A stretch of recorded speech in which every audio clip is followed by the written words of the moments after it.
At that time, things just could not be smoothed out. The hesitant words of David Ruffin, the golden voice of the Temptations, now sound like nothing less than a haunting prophecy. He once promised that there would come a day he would tell it all, reveal the whole truth, but cruel fate did not give him that chance. And then it was not until 34 years after his death that that secret door gradually began to open. Hidden inside were not only mementos, forgotten recordings, or a few private notes, but also a series of shocking secrets, drawing the portrait of a life glorious and radiant on stage, yet full of darkness and tragedy behind the scenes. What was really hidden in that treasure that made the whole world fall silent? And what is the truth behind the voice that once enchanted millions of hearts? Let us unlock this secret together in today's video. The secrets revealed after many years not only revolve around the mysterious death, but also take us back in time to the very root of all tragedies and glory's childhood, where loss, harshness, and emotional wounds created the shadow that clung to him throughout his entire life. The Secret Box of Childhood. On January 18, 1941, in the poor town of Wynot, Mississippi, a baby was born in an old wooden house. That child was named Davis Eli Ruffin, later known to the whole world as David Ruffin, the golden voice of Motown. But before stepping into the spotlight of the stage, his life was already marked with cracks from a harsh childhood. 10 months after Ruffin was born, the first tragedy struck. His mother passed away, leaving the little boy with no memory of a mother's embrace. That absence became an emptiness, never to be filled, an emotional void that drove him to spend his life seeking recognition and love from the outside world. The one who took care of Ruffin was not a gentle mother, but a strict father, a well-known Baptist minister in the area. His father was both a support and a torment, strict discipline, sometimes punishment through violence. In a crowded house with a stepmother, little Davis grew up lacking affection, where every mistake could be paid for with lashes.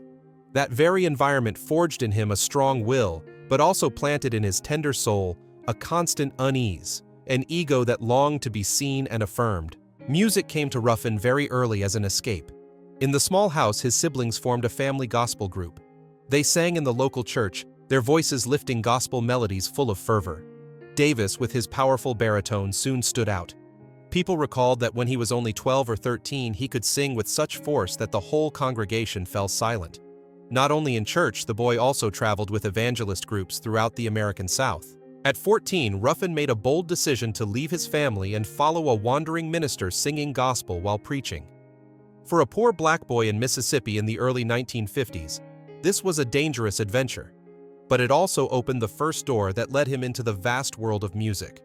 Just a few years later, at the age of 15, that teenager was already touring across many states, singing in small nightclubs, gradually honing his performance skills.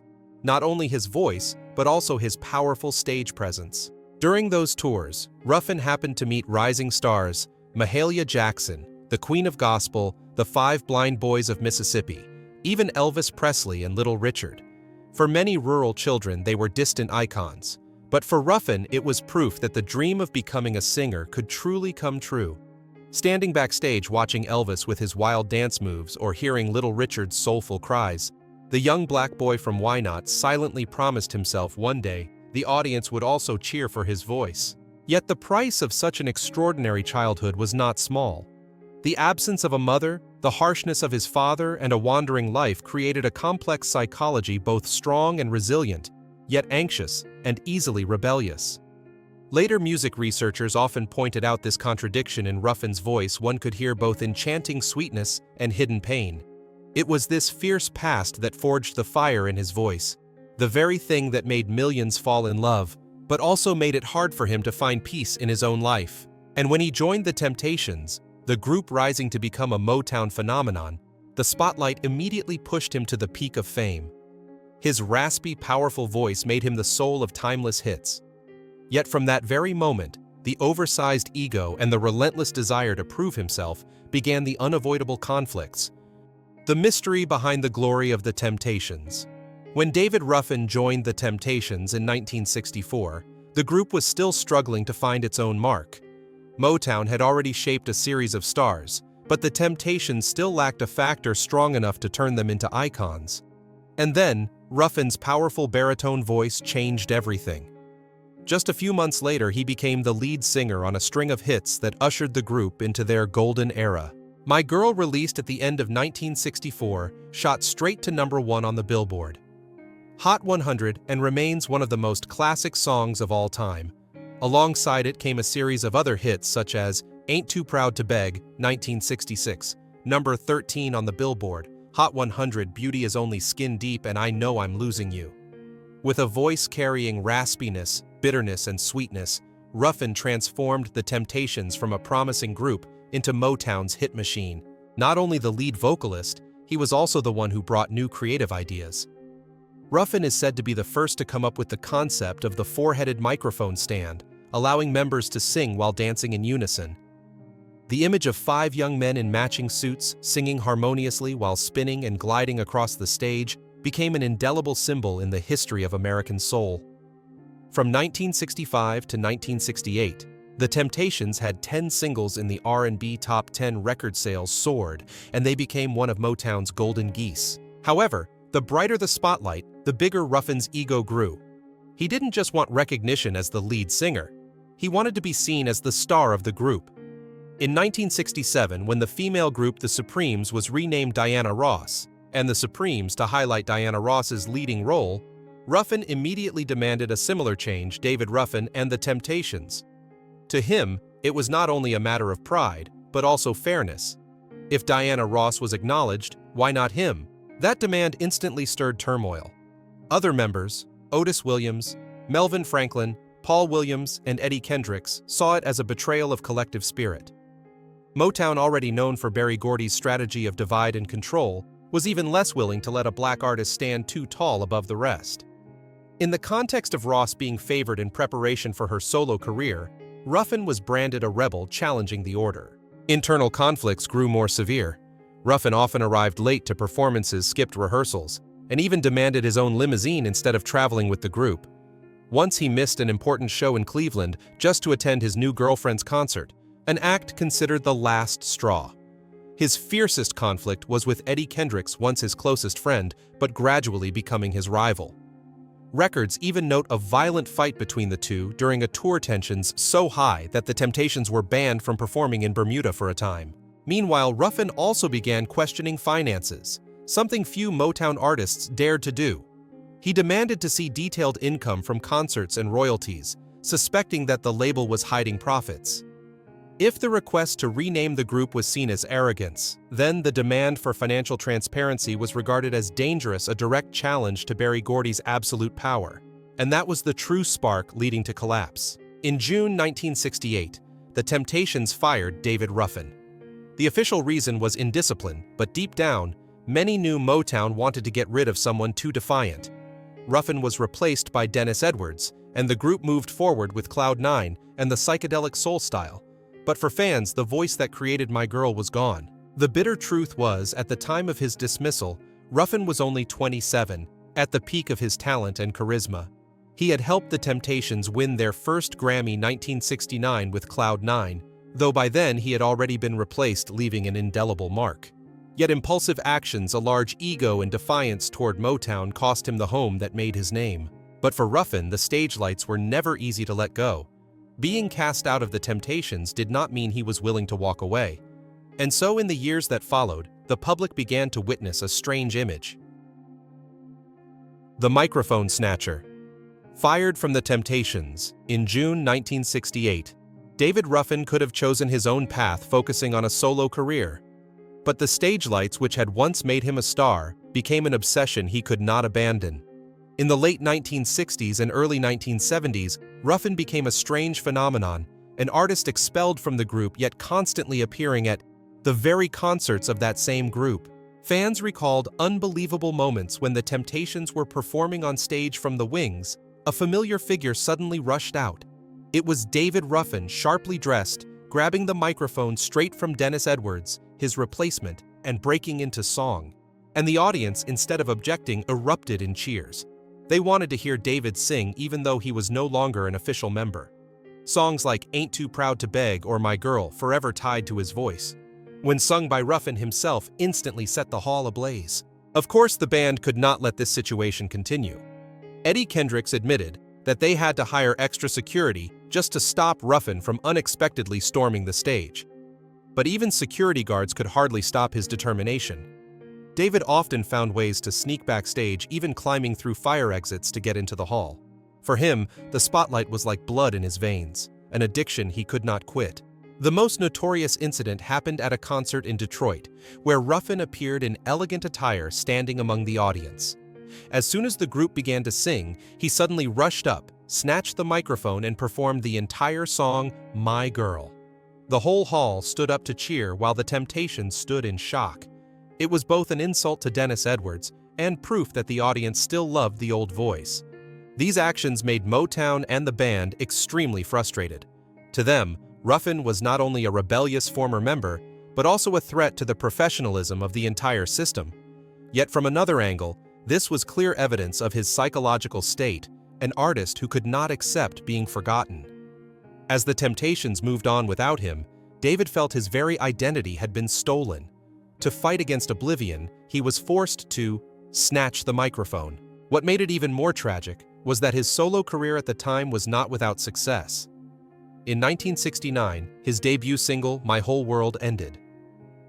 The Moment You Left Me reached number 9 on the Billboard, Hot 102 on the R&B chart, an impressive achievement for a new solo artist.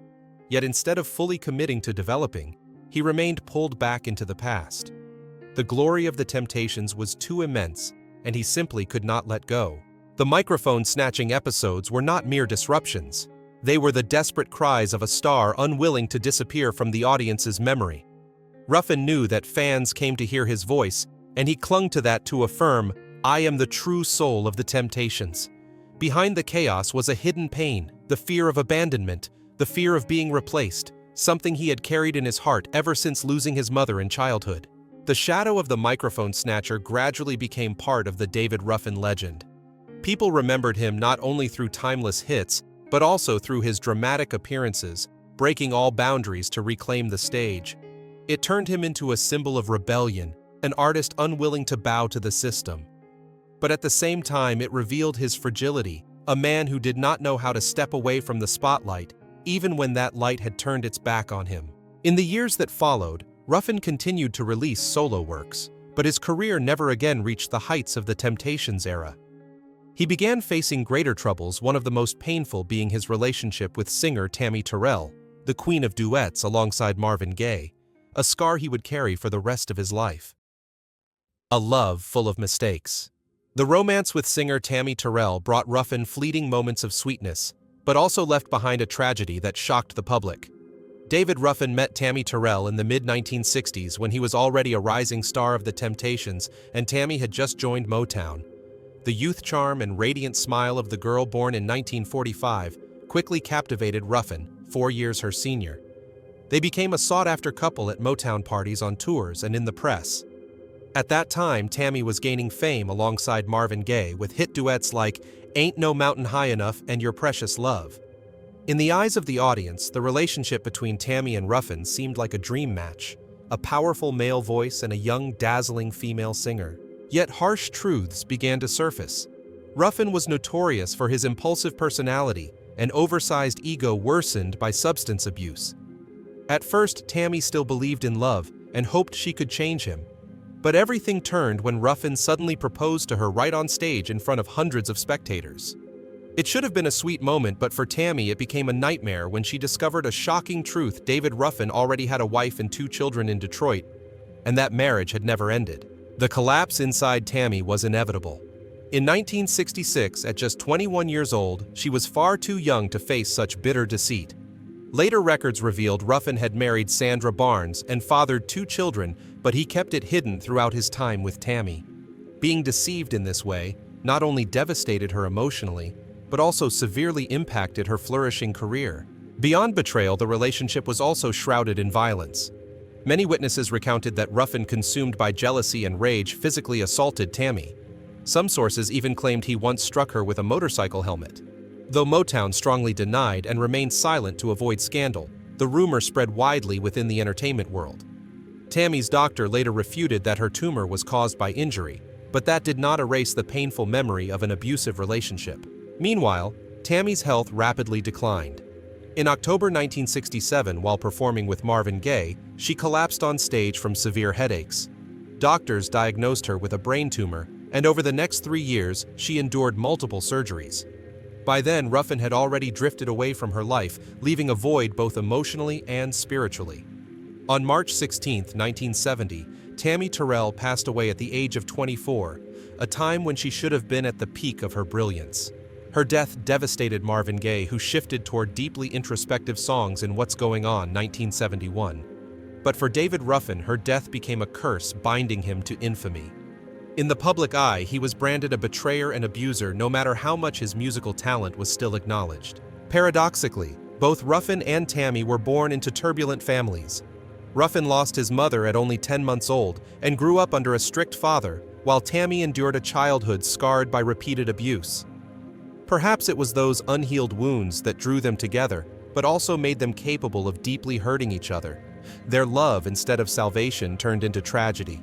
For David Ruffin, it deepened the image of a great artist whose personal life was riddled with mistakes. For Tammy, it stole away the last years of her youth, leaving sorrow in the hearts of her fans. And from this very tragedy, Ruffin's life spiraled further into addiction scandal and run-ins with the law. And then, in the end, it was drugs that brought his life to a close. Just a few years after his repeated stints in rehab, Ruffin collapsed on a fateful night in 1991. His death not only shocked the world with its suddenness, but also because of the strange circumstances that have never been fully explained. The mysterious final hours. On June 1, 1991, David Ruffin, once the golden voice of the Temptations, drew his last breath at the age of 50. His death not only shocked fans, but also left behind a string of questions that have never been fully answered. More than 3 decades later, Ruffin's final hours remain shrouded in mystery, woven between truth rumor and shocking details. Just days before his passing, Ruffin was still performing in England on a reunion tour with 2 former bandmates, Eddie Kendricks and Dennis Edwards. European audiences applauded wildly, watching him give his all on stage. Though his health had declined after years of addiction, his voice was still enough to recall a golden era. No one imagined that only shortly after leaving the stage, he would fall into a fatal tragedy. On the night of May 31, 1991, Ruffin rented a limousine in Philadelphia, and along with a friend went to a house known as a hotspot for drug users. According to later accounts, they consumed up to 10 vials of crack cocaine in just a few hours. Around dawn, Ruffin collapsed unconscious. The companion, some sources named Donald Brown, others William Nowell, panicked and drove him to the hospital of the University of Pennsylvania. The limousine stopped, the man hurriedly carried Ruffin into the emergency room, then disappeared, leaving the once great star dying. Doctors fought for nearly an hour, but all efforts were in vain. At 3:55 a.m. on June 1, 1991, David Ruffin was pronounced dead from a cocaine overdose. The coroner's report confirmed the cause of death as a drug-related accident with no signs of foul play. Even so, a series of unusual details fueled suspicions. The first was the disappearance of the companion. He left no name, vanishing immediately after handing Ruffin over to the hospital. Philadelphia police launched a search, questioning multiple witnesses, but conflicting statements only deepened the confusion.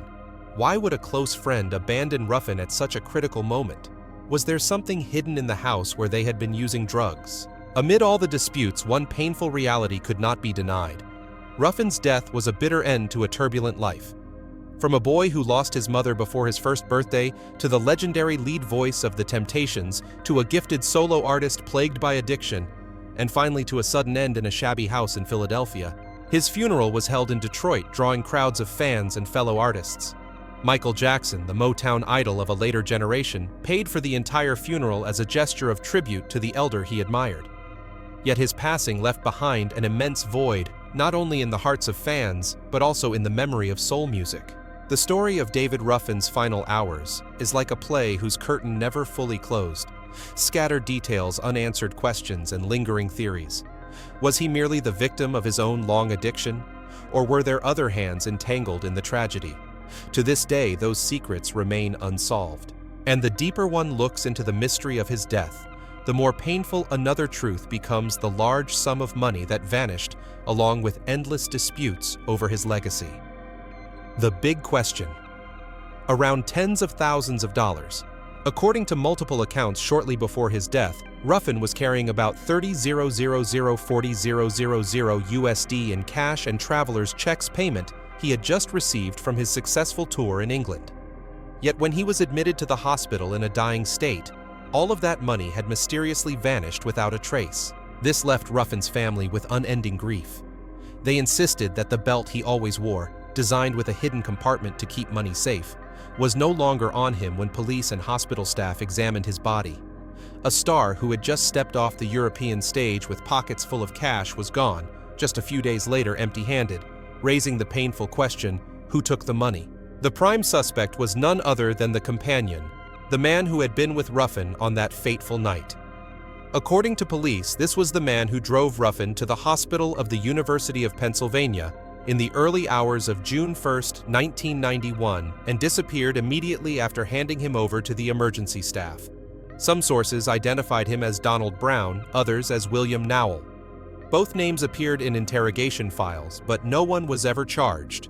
In court, they insisted they only wanted to save their friend and knew nothing about the missing money. The case enraged Ruffin's family. They believed there was no way such a large sum could vanish without anyone knowing. Many theories were suggested. Perhaps the companion had taken it before bringing Ruffin to the hospital, or someone in the drug house had stolen it. Others argued that since the death was drug-related, police had little interest in conducting a thorough investigation. In the end, the truth fell into a void, and to this day, not a single dollar of the $40,000 USD has ever been recovered. The money was not just material. For an artist who had once earned millions at his peak, $40,000 USD may not have seemed like much, but in his final years, Ruffin was no longer a highly paid star. He had faced a tax penalty of more than $300,000 USD in 1982, been buried in debt, and had his reputation scarred by drugs. Thus, the earnings from the England tour were an important source of income for him to start over, at least to stabilize his finances. The fact that it vanished on the very night of his death only deepened the family's sorrow. Ruffin departed not only in the tragedy of addiction, but also stripped of his last remaining money. Philadelphia police once confirmed that they had evidence of a large sum missing, but the case was quickly closed without any conclusion. For the family and fans, this became proof of injustice. An artist who had given an immortal voice to music in the end suffered a death full of shadows, his assets stolen, and his honor tainted by rumors. Strangely, in the years that followed, this story was rarely mentioned officially. Perhaps because no one wanted to reopen the wound, or because the truth was simply too difficult to verify. But for soul music lovers, the mystery of the missing money remains a haunting scar in the story of David Ruffin. It reminds us that behind the stage lights lies a harsh reality, greed, betrayal, and ruthless schemes that could bury a legend. And yet among those dark secrets, there was still another treasure tied to Ruffin's name, not money, but music. The forgotten musical treasure in the vault. While David Ruffin's death in 1991 was shrouded in mystery and controversy, more than a decade later, another story shocked fans. A fully recorded album from 1971 was suddenly released after being locked away in Motown's archives. This was the forgotten musical treasure, proof that Ruffin not only left behind golden notes in memory, but also a secret legacy never revealed during his lifetime. That album was titled David, recorded in full in 1971, just after Ruffin had left the Temptations and was seeking to establish his solo career. His voice on those recordings was described as radiant, powerful, still carrying the same allure that had made My Girl an anthem. Yet, for reasons never clearly explained, Motown decided not to release the album, shelving it and shifting focus to promoting other artists. For an artist who had clashed with the label multiple times, perhaps David was seen as an unwanted child quietly erased from music history for more than 3 decades. It was not until 2004, 13 years after Ruffin's death, that Motown finally released the album under the title David, the Unreleased Album. The original featured 12 tracks, all recorded in 1971, now issued with bonus tracks and previously unreleased recordings, bringing the total to 23 songs. For fans, it was a massive shock. For years, they believed they had heard all of Ruffin's musical legacy, only to discover that a complete album had been hidden in a secret vault. Public reaction was immediate and enthusiastic. Critics hailed it as a lost gem, showcasing Ruffin's transformation in the post-Temptations era. Tracks such as Each Day is a Lifetime and Go On With Your Bad Self were highly praised for their emotional delivery distinct from the group style he had once been bound to. The album also proved that despite personal struggles and Motown's strict management, Ruffin still had the ability to captivate a global audience if given the chance. So why was a finished album shelved? Some argued that the increasingly tense relationship between Ruffin and Motown's leadership led the label to suppress him in favor of their more golden geese. Other theories pointed to Ruffin's drug and legal troubles, which made the company reluctant to associate its brand with him at that time. Whatever the reason, the truth remains that a priceless musical legacy was buried, depriving both the artist and his fans of decades of joy. For Ruffin's family, the album David was both a source of pride and regret. They were happy to see his voice revived after more than 30 years, but also pained by the thought that had the album been released in its time, Ruffin's career might have taken a different path. Between 1970 and 1975, when many soul singers were rising, an album like David could have secured his solo standing instead of leaving him struggling in the shadow of the Temptations. This musical treasure at last found its way into the light, allowing the public to hear Ruffin's raspy yet warm voice at its peak. It proved that despite personal scandals and a mysterious death, David Ruffin's musical legacy continues to endure. David was not just an album, but a reminder that behind the closed doors of music history, countless secrets may still be waiting to be revealed. And when the vault was opened after 33 years, people did not just hear the voice of a legend, they also heard regret. If these songs had been released at the right time, could Ruffin's life have been different? That question will never have an answer, but it closes the portrait of 7 secrets about David Ruffin, a portrait both magnificent and tragic. From a harsh childhood to the thirst for power, the ill-fated love affair, the spiral of drugs, the mysterious death, the vanished money, and finally the forgotten musical treasure altogether, form a multi-layered saga of a genius artist filled with flaws. And that is why David Ruffin's name is still remembered today, a legend with an immortal legacy and mysteries that have never truly closed. The final legal battle. 7 years after David Ruffin's death, his image once again became the center of controversy. In 1998, NBC aired the miniseries The Temptations, a television drama that reenacted the legendary history of the Motown Group. In it, the character of David Ruffin was portrayed as a troubled genius, and what caused particular outrage was the depiction of his death, a drug addict dying in solitude, his body left unclaimed at the hospital morgue for many days.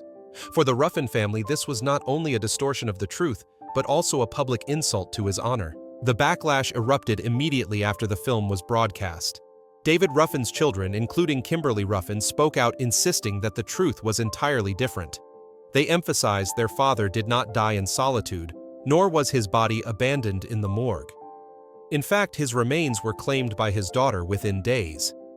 The hospital had also properly recorded his identity as soon as the limo driver brought Ruffin into the emergency room. For the family, NBC's tragicized portrayal not only hurt loved ones, but also further cemented the public's prejudice that Ruffin was nothing more than a failed addict. Thus, the Ruffin family decided to take NBC to court, suing the network for defamation and distortion of the truth. In their lawsuit, they demanded a correction of his image, as well as compensation for the emotional damage caused by the tarnishing of his honor. This was a rare legal battle not aimed at protecting material interests, but at reclaiming control over the narrative of David Ruffin's life and legacy. However, the lawsuit ultimately did not bring victory. The court ruled that the film was a fictionalized work based on real events not intended as direct defamation. Legally, the Ruffin family lost. But in another sense, they won something more important. They forced the public to reconsider, to ask themselves what the truth behind the screen really was. Instead of being confined to the image of a fallen addict, Ruffin was re-examined as a complex human being, both a genius and a lost soul, but also a father, a friend, a man with a family who loved him, not a lonely outcast. This battle showed that even after his death, David Ruffin continued to be at the heart of unending debates. It also reflected a larger reality in the music industry. The image of artists is often controlled by media and entertainment companies, while families, those closest to them, must struggle to reclaim the right to tell the true story. For the Ruffin family, losing in court did not mean losing in life. They succeeded in making the public see David not only as an addict, but as a musical legend, a complex and multifaceted human being. The journey of unlocking David Ruffin's secrets after 34 years has revealed a portrait both dazzling and tragic, from a harsh childhood, the hunger for fame, a doomed love, the spiral of drugs, a mysterious death to a forgotten musical legacy. Each secret unveiled not only sheds light on the life of a legend, but also reminds us of the price of glory and the fragility of humanity behind an immortal voice. If you found this story compelling and want to continue discovering untold secrets about other musical legends, please hit like, subscribe to the channel, and turn on the notification bell. Your support is the motivation for us to bring you even deeper, more authentic, and more emotional content.